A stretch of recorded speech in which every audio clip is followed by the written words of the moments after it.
All right, Ran Grushkowsky, welcome to Beyond Fulfillment. Thank you for having me, Dave. Yeah, absolutely. We're so excited you took the time to be here. So, Ran, you grew up in Israel, and by the time most kids were worried about homework, you had already built and sold your first company. You started a digital music distribution platform at 14, and you were able to exit at 16, before Napster even existed. And then you spent the next 2 decades building Fintech companies that quietly power billions of dollars in global payments. And most people have never heard of you. And that's actually kind of the point. So let's go all the way back. Who is Ran Grushkowski, and what was it like growing up in Israel with an entrepreneurial mind? And what made you realize at 14 that you could actually build something real? So first of all, thank you for having me on the show. And as I mentioned, throughout my career, I was kind of in the background trying to keep low profile and just do what I love, which is build companies. But I guess it's this time to share some of the story and hopefully inspire a new generation of entrepreneurs to follow suit. So as you'd mentioned, I did grow up in Israel. At the age of 14, I was an aspiring DJ, and I was looking for ways to access music. What's the latest thing? And at the time, there was a store in Tel Aviv where you have to go and buy those mini vinyls, and it would take a long time to be able to get the latest and greatest in that store in Tel Aviv. So you would read online about this new music, but it would take a long time until I could get my hands on it. And then this new format came about called MP3s. I'm like, there must be a better way to distribute music online with this new format. And I was looking for it, and I couldn't find it. So I built it. Now, at the time, I didn't know much of engineering. So I was kind of scrappy and looking for people who can code and build, at the time, servers and set them up. And it was hard work, but paid off. Essentially, within 2 years, it was considered one of the most trafficked websites in the world, definitely in electronic music. And a private equity firm approached me, and I got bored, 2 years in, at 16 years old, and I was able to sell the company. So that's kind of how the career started. I wasn't looking to be an entrepreneur. I wasn't even looking to build a business. I just had the need to access the music faster, and timing, opportunity, and maybe will got me in that space. And then at the age of 18 or so, I moved to the US with my family. Moved to California. Then I went to attend school. I studied UC Berkeley on a full scholarship, computer science. And while in school, I got pulled to co-found, at the time, it was this new idea to allow people to send remittances over the internet. This is 2008. So super early, had to essentially build new ways to KYC or know your customer, or identify people online, accept fraud and payment online, and obviously satisfying regulatory requirements on how do you do all of that over the internet. Again, super early days. There were no great solutions to take a photo of ID and verify it like exists today, definitely before AI. So learned a lot, got into this company and stayed in fintech ever since. And then 5 years ago, specifically remittances or cross-border remittances. Then about 5 years ago, I was fortunate to sell my latest company in that space called Usend. We sold it to Banco Inter out of Brazil, a very large digital bank. I think today they announced 44 million clients, where I served as COO and CTO. And it's about the same time that my current company was founded. It's a company called MassPay that I joined as the operating co-founder, the CEO, this past January. And that's a very short version of my career, but I've done a lot in between. Okay. Yeah, no, appreciate that overview. I've got so many questions. Let's go back to the beginning, this first company, True MB3. First of all, so you exited at 16. I mean, you're not, in the US, you're not even legally allowed to sign a contract at 16 years of old. So, I mean, what's it like selling a company at 16 years old? So, it's I think being that young and being naive was a blessing, because I didn't have to work with too many lawyers and getting investment banker involved and stuff that I've done when I was much older that oftentimes maybe yield better results but complicate the whole process. It was private equity. It was somewhat affiliated or more familiar with what it is that we do. They were doing some business with us, and it just felt like the right thing to do. And they promised to continue running the company, which for me was important. And I just wanted to get back to the next thing. I was looking for new initiatives, new things I want to work on. Again, 16-year-old. So it was a relatively simple process compared to what we do today. The company was not huge, but it was quite significant, at least at the time for an online company. Okay, and to go back to that too, you said you're an aspiring DJ at 14. You're hearing about digital music. You want to get your hands on the latest stuff, but it takes too long with that distribution model with the vinyl and all that. And you said you read about MP3s, but you couldn't find like a viable solution, so you built it. I mean, how is a 14-year-old, right, with this idea in his head, how do you go about tangibly building like this cutting edge technology that ultimately transform the way we consume music? Like, how'd you go about putting that together at such a young age? So again, out of need, but it was actually quite a challenge because at the time my English wasn't great. So I was literally using a dictionary to draft emails to send to various record labels out of Europe that I used, like Alta Vista or whatever was the search engine at the time, to identify. And it took a long time to be able to get the first record labels to come and say, yes, I'll allow you to distribute the music to professional DJs through your platform. Well, simultaneously, there was, unfortunately I don't remember his name, but he was one of the core contributors for the Linux project. He was an Israeli guy, an engineer.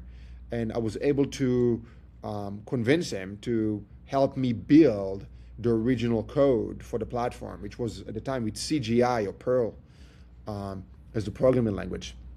So it took a while, but I was motivated because I knew that this is a better mousetrap, not for everybody else. I wasn't thinking in the scope of a company. I was just thinking for my own needs. I said if I would need it, I'm sure others would as well. So again, it was, in retrospect, now when I do see 14-year-olds and my nephews and my nieces are beyond that age, I'm like, oh my God, it feels so young. But at the time, it just felt very natural because my parents were very supportive and they gave me the resources and the money. I had my bar mitzvah money to utilize some of that, to buy the physical servers. Again, it's before the cloud days. So we had to buy servers and negotiate with hosting companies and physically drive and set them up. And we set it in Israel, and we did it in Sweden, and we did it in other countries. So we have global distribution of those actual physical machines. So again, it was a lot to do, but I was motivated. It was a lot of fun, and I learned a lot. And that's what my forte into programming, because I did not program the original code. I had other engineers, starting with this Linux developer and growing from there. And people were so intrigued by whatever it is we were doing. We had a lot of volunteers. At the end of it, we were running essentially like a monthly billboard. We would rank top songs, top tracks. And we had a lot of aspiring DJs submitting their tracks, so we will rate them and publish them. And some of them became very famous afterwards. So it was a lot of fun. Spent a lot of time with people that I enjoyed, and thankfully it was great listening to the greatest music at the time. Back then we called it progressive trance. Now it's called dance music. Just the music genres have shifted, but it was a really, really cool. Definitely cool for a 14-year-old, but cool in any respect. If you're still trying to hire locally for every role on your team, you're leaving serious money on the table.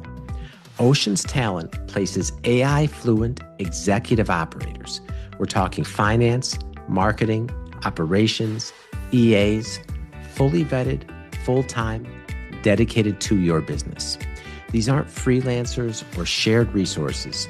They're U.S. caliber talent at a fraction of the cost, and they hit the ground running. Over 600 companies trust them, and they back every match with a 3-month guarantee. Go to oceanstalent.com to find your perfect hire.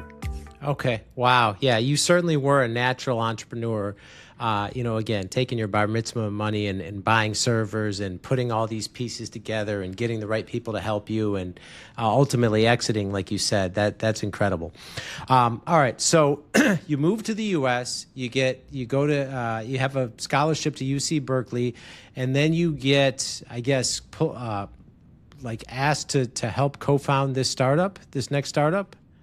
Yes, exactly. So I became friends when I moved to LA with another entrepreneur who received an opportunity to join as a marketing co-founder to this company, super early company. Didn't have much going on for it, and they were looking for a tech leader, CTO. So he convinced me to join along with them, and we were three co-founders that essentially created this product that was a MasterCard or Maestro. It's a MasterCard branded card that we would produce in the US, and then we would ship it to the beneficiary. So let's say, Dave, you're trying to send money to your cousin in Guatemala. We would produce the card in the US, ship it to Guatemala using FedEx, and using different processes, we'll be able to authenticate and verify both you as the sender and your cousin as the beneficiary, so we can meet and exceed the compliance requirements that existed at the time. The challenge was very significant, both technologically, but also from a compliance perspective. We had to work with regulators and explain why what we do is essentially exceeding and meeting the regulatory requirements for identifying somebody online for the purpose of remittances. So again, learn a lot, spend time with some world-renowned experts. One of them, unfortunately, has passed away, is a gentleman named Kevin Mitnick, who taught me a lot about social engineering and hacking. So learned a lot, was a great experience, and ultimately that was my entry into Fintech. Okay, all right. And then did that company get sold also?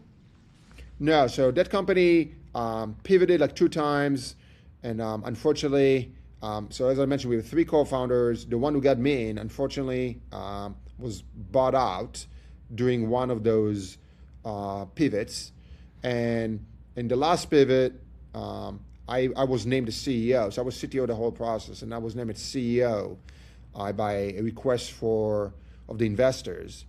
And unfortunately, the third co-founder, was not a huge fan of the move, and kind of made it very challenging for us to make it a success, and it was a total failure, ultimately. Okay. All right. And then you stayed in Fintech. So what's the next, I guess, major exit beyond that was Usend? Is that right? Correct. Okay. Tell us how that came about. So Usend was a remittance company. Traditional, imagine MoneyGram, Western Union, same kind of model, with agent locations, offering people the ability to send money from the US to Brazil. And the CEO, Fernando, and I met throughout my career in my previous company that ultimately failed. And we wanted to do something together digitally. We felt like building digital online remittances could serve us well. Starting with Brazil, because the company had roots in that corridor, but growing beyond that. And we joined forces, and we developed online remittances under the brand Usend. But we decided to try to offer something that is very unique, which is a US dollar bank account to a foreign national.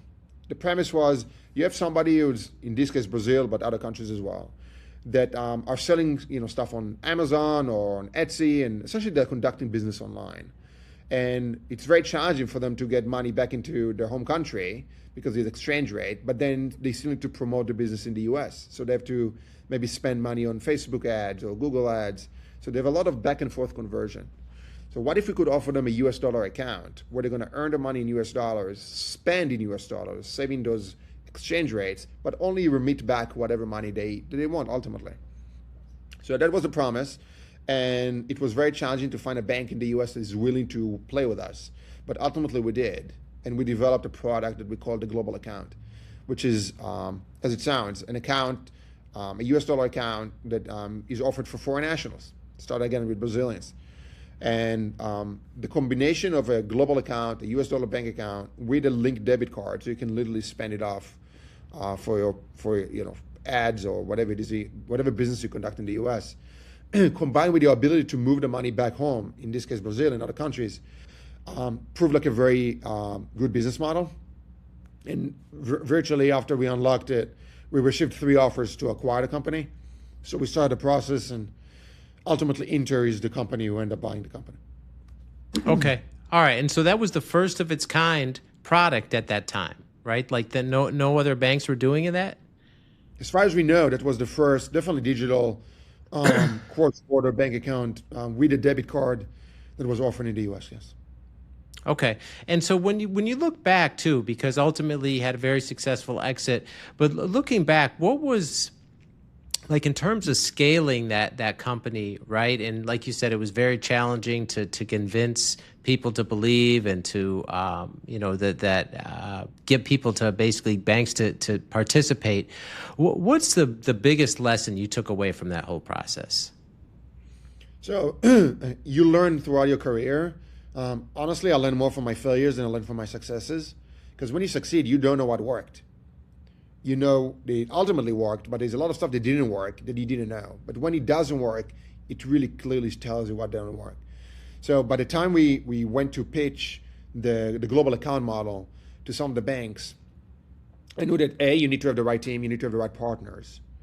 You need to have the right vision, what it is you're selling. Because ultimately you're looking to convince everybody about what it is you're trying to ultimately develop. And then it boils down to execution. So you really need to have the right strong team that can execute on whatever is the vision. So we were looking essentially where we felt the puck is going in the market. We identified a path to get to where the puck is going, essentially meet the market before the market gets there. And with the right team, we were able to build the proper technology, the proper compliance manuals. And with that, we went to various banks, presented to them, and ultimately got one bank to agree. And I think it was very fruitful both for ourselves and for the bank, because after they launched our program, they got many other interested parties and companies that wanted to do the same. So I think it served them well. So it's understanding where the market is going, identifying where the puck is going, and building towards it, combined with, again, selling the vision to everybody that needs to be around it, which is initially your team, maybe your investors, and ultimately your partners that you're going to work with. And then execution is key. If you can execute and you can build confidence with people that you know how to execute over time, you can unlock a lot of opportunities. Okay. And I love that you mentioned you learn more from your failures too. So, I mean, looking back from the company that didn't work out, where ultimately there was friction with the other co-founder and everything basically fell apart. What do you take from that situation? Starting with, pick the right people. Don't get sucked into situations that you don't control, especially around people. So let's say your company gets merged, and you now have to spend time with people that you don't necessarily enjoy or like. Do something about it, because you cannot change people. It's not going to happen. So either they shift, you shift, something got to change, because friction is something that that slows companies down. And ultimately, again, it was a net positive for me. I learned a lot from the negative experience, but I could have saved a lot of time if I would come to understand that you cannot change people. I was under the assumption at the time that as long as I will continue building value for the company, at the time as the leader of the company, that particular co-founder that was no longer involved with the company, was just on the board, would essentially say, this is great, you are building value for the company and for me as a shareholder. But ultimately, people are people, and people have egos, and people have motivations that are not necessarily rational sometimes. And it's important to be cognizant of that, because it could be a co-founder, it could be an investor, it could be a partner, it could be an employee. And it's really important to understand where people's framework is, what is their state of mind, what motivates them, and remove friction. And that's, again, what we've done at USend. That's what we're able to get to that 9-figure exit in a relatively short period of time. And that's exactly what we're doing in MassPay. And that's what we're able to grow as fast as we have, because we are able to bring the people that we want to spend time with, corral the partners that we want to work with, and be very picky. Not just take the first person that's coming through the door, the first investor. Again, MassPay, we do not raise any money. We are very fortunate to be in that position. But even partners, we don't partner with every company who wants to work with us, because we cannot have friction. Our goal is to reduce friction and execute as fast as we can. So definitely learn that people can serve a lot of friction, so much so that they will eventually destroy the company, which was a great lesson for me. Wow. So I mean, it sounds like that failure basically became the lesson that led to your next two big successes, right? In terms of the lesson you took about people. 100%. Okay. So let's talk about MassPay. So how did this company come about? So this company was co-founded by the three of us, three good friends that ultimately just wanted to do something together. Jeff Katz, veteran in the payments industry, was the co-founder and CEO of a company called Mercury Payments. Sold it in 2016 to Vantiv, WorldPay. Uzi Liao, an OG in the internet world. There was a company at the time was called Packard Bell, had significant lion's share in the PC world. He was head of internet there. A very successful entrepreneur. So all three of us independently build wealth, but also are very successful at what we do. And we became very good friends. And when I exited USAN, we said we want to do something together. So we decided we're going to build a company. In the beginning, I was a co-founder, but I was not available to be an operator. Jeff and Uzi spent most of the time in the company, and ultimately, Jeff was the CEO and ran the company. And the premise was to combine my expertise on payouts, on distribution. Now, at the time, I was direct to consumer, so I came from remittances, allowing somebody to send money to their family abroad. But we felt that as COVID is hitting, and again, this is like 2020. COVID was happening, and we recognized that while consumers, when you send money to your grandma, you are not going to be able to change the way grandma wants to receive the money. So let's say you find a cheaper, easier way for you to send the money, but grandma has to change the way she gets the money. That's not going to happen. If grandma wants to get the money in a local grocery store, you're going to have to figure out a way to send grandma the money that way. The behavior on businesses was different. So let's say you are a seller on Etsy, and Etsy pays you with a prepaid card. Guess what? That's how you get paid, prepaid card. You're not going to change the way Etsy pays you. So we felt that as COVID is happening and people are moving online and looking to earn more money online as secondary income, people are locked up in their homes. They're going to have now those side businesses. We felt that businesses could benefit from the same optionality that remittances have. Essentially, getting people paid however they want to get paid. Same way you have it in remittances. So that was the premise. Now, Jeff has a lot of experience with B2B. I had experience with direct-to-consumer remittances. And we felt that we can combine it together and build a B2B or B2C business that can offer businesses the ability to send people money however people want to receive the money. It was a very grand goal, if you will, because most of those networks that facilitate remittances were not familiar with B2B or B2C. They don't know how to do compliance on it. They don't understand how to do underwriting. They don't know how to do transaction monitoring on it. So we had to go through the network, some of them that we had a lot of relationship with because of my 15 years experience in the industry, and convince them to allow us to access them on a B2B and B2C type of transaction. So that was one part. The second part is we had to build banking framework to be able to onboard clients in the US, and then build technology and build compliance framework to support all that. So it took us about 5 years to do all of this.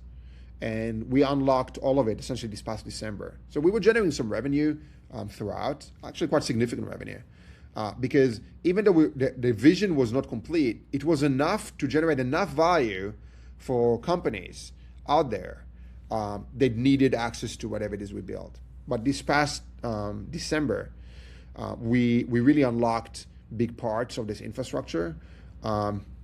We have about 15 sponsor banks in the US today, more than 80 global correspondents around the world.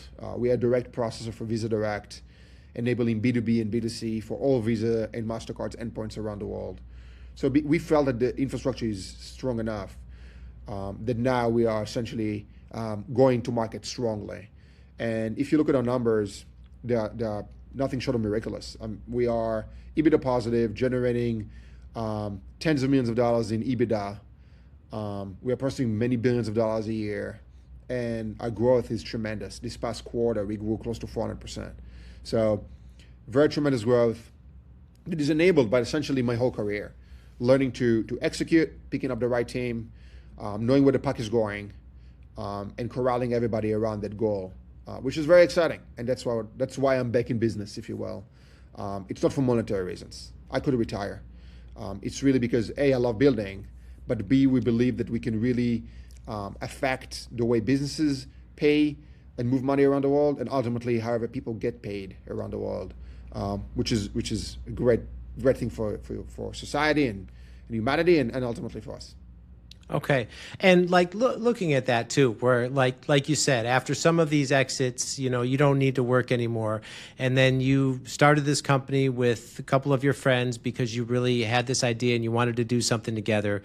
And you really spent 5 years building this quietly before you even went to market, because there's so much work to do. It's a grand vision, and it took a lot of time and effort to put all this infrastructure together.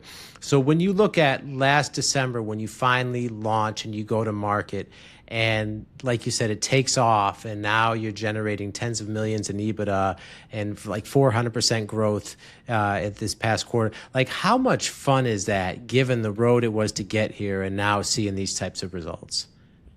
So one thing that you learn throughout the process is the fun. I mean, the hardship is fun. Obviously, the successes are fun. Those are easy to be fun for everybody. But I truly enjoy the process. I enjoy the way I'm not looking for a particular end goal. We're not looking to be a public company or sell for a certain amount. Or these are not our goals. Our goals is to enjoy every day, impact the lives of obviously the people around us, the employees, the staff, our partners, but ultimately everybody we touch. And we touch many millions of people a month. And our goal is to touch billions of people. So we are really enjoying the process. We're enjoying the way. It's obviously a lot more fun when you are extremely successful and you're making money and everybody's excited. But honestly, I enjoy the hardship and the long days that you start when there's nothing.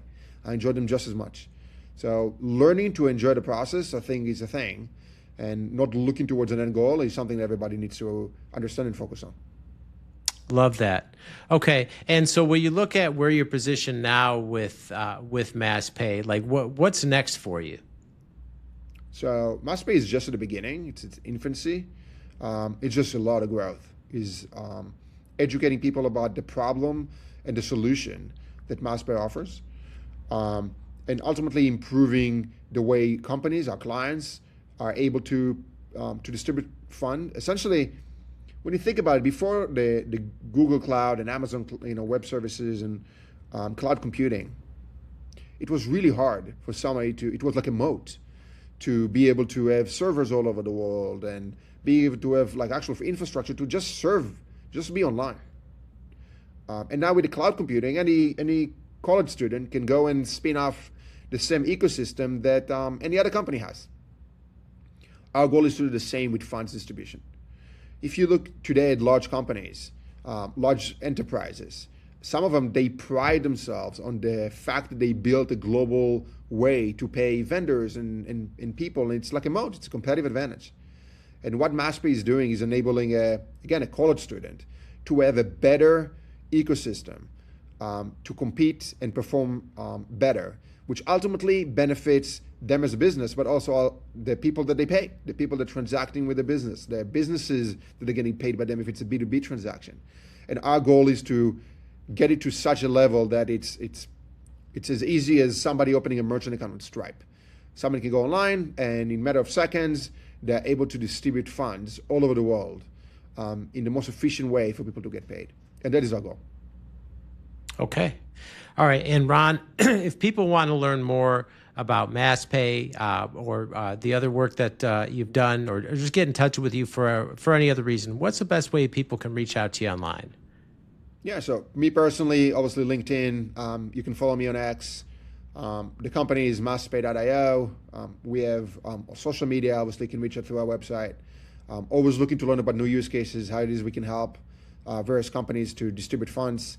And if anybody's looking for personal advice, happy to just DM me on X. I'm happy to reply. Okay. All right. We will link all that in the show notes for everyone. All right. Well, Ron, thank you so much for taking the time to be here and sharing all this incredible wisdom from your journey with our listeners. We greatly appreciate it. Thank you, Dave.